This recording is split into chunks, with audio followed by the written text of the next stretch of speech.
নমস্কার, সময় কলকাতায় স্বাগত। টলি হলি বলি নিয়ে সঙ্গে রয়েছে আমি গোপা। প্রথমেই যে খবরের দিকে নজর রাখবো, 3 থেকে 4 বছর ধরে বলিউড সূত্রে খবর সৌরভ গঙ্গোপাধ্যায়ের বায়োপিক আসতে চলেছে। প্রাক্তন অধিনায়ক সৌরভ গাঙ্গুলি নিজেই সে কথা জানিয়েছেন। তবে কে হতে পারেন পর্দার সৌরভ, তা নিয়েও চলে বিস্তর জল্পনা। কখনো রণবীর কাপুরের নাম উঠে আসে, তো কখনো আবার আয়ুষ্মান খুরানার নাম উঠে আসে। নাম ভূমিকায় উঠে আসে প্রসেনজিৎ চট্টোপাধ্যায়ের নামও। তবে বর্তমানে শোনা যাচ্ছে তারা কেউ নয়, ছবিতে সৌরভের ভূমিকায় অভিনয় করতে চলেছেন রাজকুমার রাও। যদিও এই খবরে এখনো মান্যতা দেননি কেউই, এমনকি মহারাজ এই বিষয়ে মুখ খোলেননি।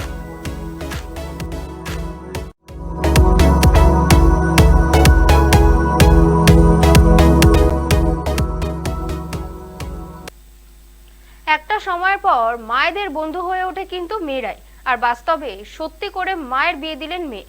7 পাকে বাধা পড়লেন টলিউড অভিনেত্রী মল্লিকা বন্দ্যোপাধ্যায়। ডাক্তার পাত্র রুদ্রজিৎ রায়ের সঙ্গে শুক্রবারে 7 পাকে বাধা পড়েন তিনি। গায়ে হলুদের অনুষ্ঠানে মল্লিকা লাল পাড়ে সাদা শাড়ি পরেছেন, আর চারপাশে পরিবারের সদস্য এবং বন্ধু বান্ধবীরা তাকে ঘিরে রয়েছেন হলুদ শাড়িতে। মল্লিকার মেয়ের উদ্যোগে তিনি নতুন জীবন শুরু করলেন। মল্লিকা জানিয়েছেন তার মেয়েই তাকে নতুন জীবন শুরু করার জন্য উৎসাহিত করেছে। গরিমা অর্থাৎ মল্লিকার মেয়ে বর্তমানে ক্লাস 12-এ পড়ে। অভিনেত্রী জানান, মল্লিকা, রুদ্র এবং গরিমা তিনজনেই এক নতুন অধ্যায়ের পথে হাঁটছেন। প্রসঙ্গত, তাদের বিয়ের আসরে ধারাবাহিকের একাধিক তারকারা উপস্থিত ছিলেন। বর্তমানে তিনি গীতা এলএলবি ধারাবাহিকে অভিনয় করছেন। এর আগে ডিসেম্বর মাসে মল্লিকা পার্ক স্ট্রিটের একটি রেস্তোরাঁয় আংটি বদল ও রেজিস্ট্রি করেছিলেন।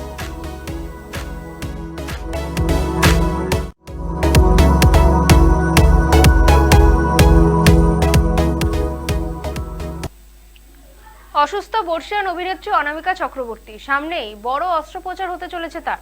জানা গিয়েছে আগামী 4 ফেব্রুয়ারি হাসপাতালে ভর্তি হতে হবে তাকে। এরপর 5 ফেব্রুয়ারি গল ব্লাডার স্টোন অপারেশনের জন্য অস্ত্রোপচার করা হবে। তবে এখন এই অসুস্থ শরীর নিয়ে সব কাজ করে চলেছেন তিনি।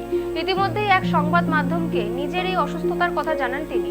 এই অস্ত্রোপচার নিয়ে বেশ চিন্তিতও তিনি জানিয়েছেন বয়সটা অনেকটাই কম, খুব চিন্তা হচ্ছে, সুগারটাও বেশি। অভিনেত্রী আরও জানিয়েছেন এর অনেক আগেই ডাক্তার জানিয়েছিলেন এই অস্ত্রোপচারের কথা।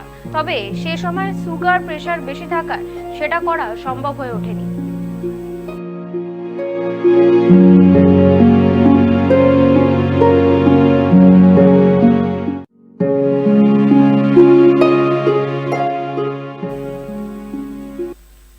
এবার নজর রাখবো বলিউডের খবরের দিকে। 17 জানুয়ারি মুক্তি পেয়েছে কঙ্গনা রানাওয়াত অভিনীত এমার্জেন্সি। মুক্তির আগে থেকে বহু বিতর্কের মুখে পড়েছিল এই সিনেমা। তারপরও বক্স অফিসে ভালোই আয় করেছে এমার্জেন্সি। কিন্তু ব্রিটেনে খালিস্তানিদের তাণ্ডবের জেরে এমার্জেন্সি প্রদর্শন বন্ধ হওয়ায় ভারতের নেতা মন্ত্রীদের মৌনব্রত নিয়ে প্রশ্ন ছুড়েছিলেন কঙ্গনা। সাংসদ অভিনেত্রী আক্ষেপ করে বলেছিলেন, আমার বাক স্বাধীনতা রক্ষার স্বার্থে একজন ব্রিটিশ সাংসদ সরব হলেন, কিন্তু আমাদের ভারতীয় নেতা মন্ত্রী নারীবাদীরা চুপ। তারপরেই কঙ্গনার পাশে দাঁড়িয়েছিলেন বিদেশ মন্ত্রক। মুখপাত্র রণধীর জয়সওয়াল বলেন, বাক স্বাধীনতা বাছাই করে প্রয়োগ করা যায় না, সকলেরই বাক স্বাধীনতার অধিকার রয়েছে। এরকম কোনো ঘটনা বরদাস্ত করা হবে না। যে বা যারা এই তাণ্ডবের সঙ্গে যুক্ত তাদের অবিলম্বে জবাবদিহি করতে হবে। ব্রিটেন সরকারও তাদের বিরুদ্ধে কড়া পদক্ষেপ নেবে বলেই আশা রাখছি।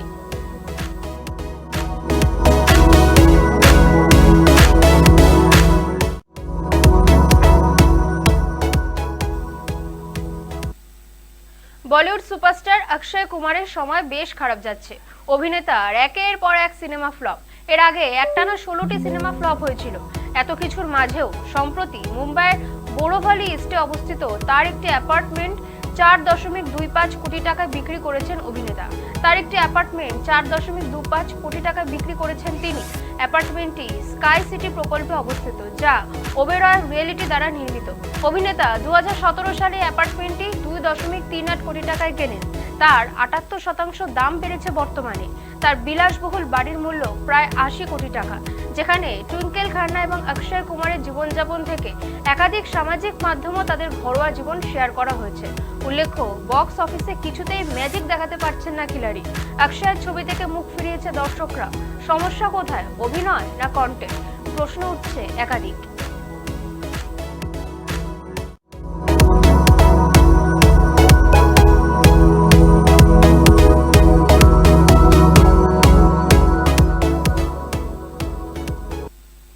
সদ্য মুক্তি পেয়েছে অক্ষয় কুমার অভিনীত ছবি স্কাই ফোর্স। ছবিতে দেখা যায় সেনার উদ্ধৃত অবতীর্ণ বলিউডের খিলাড়ি কুমার। বক্স অফিসে প্রথম দিন 11.25 কোটির ব্যবসা করেছে এই ছবি। কিন্তু প্রশ্ন উঠে গিয়েছে ছবির টিকিট বিক্রি নিয়ে। প্রেক্ষাগৃহে রমরমিয়ে চলছে আক্কির ছবি।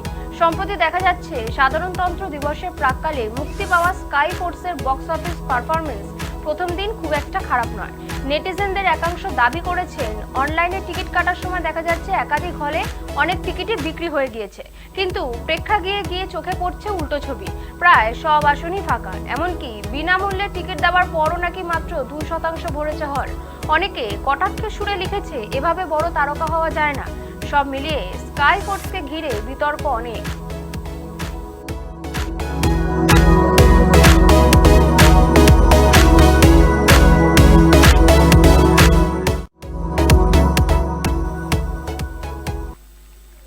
বলিউডের অন্যতম জনপ্রিয় অভিনেত্রী মমতা কুলকার্নি অভিনেত্রী করণ অর্জুনের, শাহরুখ খান ও সলমান খানের সঙ্গে অভিনয় করে প্রশংসা কুড়িয়েছেন দর্শকদের কাছ থেকে। এবার তিনি শুরু করলেন এক নতুন জীবন। মহাকুম্ভে গিয়ে সন্ন্যাস গ্রহণ করেছেন অভিনেত্রী। তার নামকরণ নতুন হয়েছে মমতা নন্দগিরি। শনিবার সন্ধ্যায় তার পট্টাভিষেক এবং কিন্নর আকরা মহামণ্ডলেশ্বর হিসেবে দায়িত্ব পালন করেন। মমতা কুলকার্নি নিজে জানিয়েছেন, 2000 সাল থেকে আমি তপস্যা শুরু করেছি। আজ আমার 23 বছর পূর্ণ হলো। মহাকাল ও মহাকালীর ইচ্ছার বাইরে কিছু হয় না, তাদের আদেশেই আমি নতুন পথ বেছে নিয়েছি। উল্লেখ্য, ধ্যানমগ্ন সন্ন্যাসী হিসেবে তিনি কুম্ভ মেলা এক নতুন অধ্যায় শুরু করেছেন, যা তার ভক্ত অনুসারীদের কাছে একটি নতুন দৃষ্টিকোণ তৈরি হয়েছে।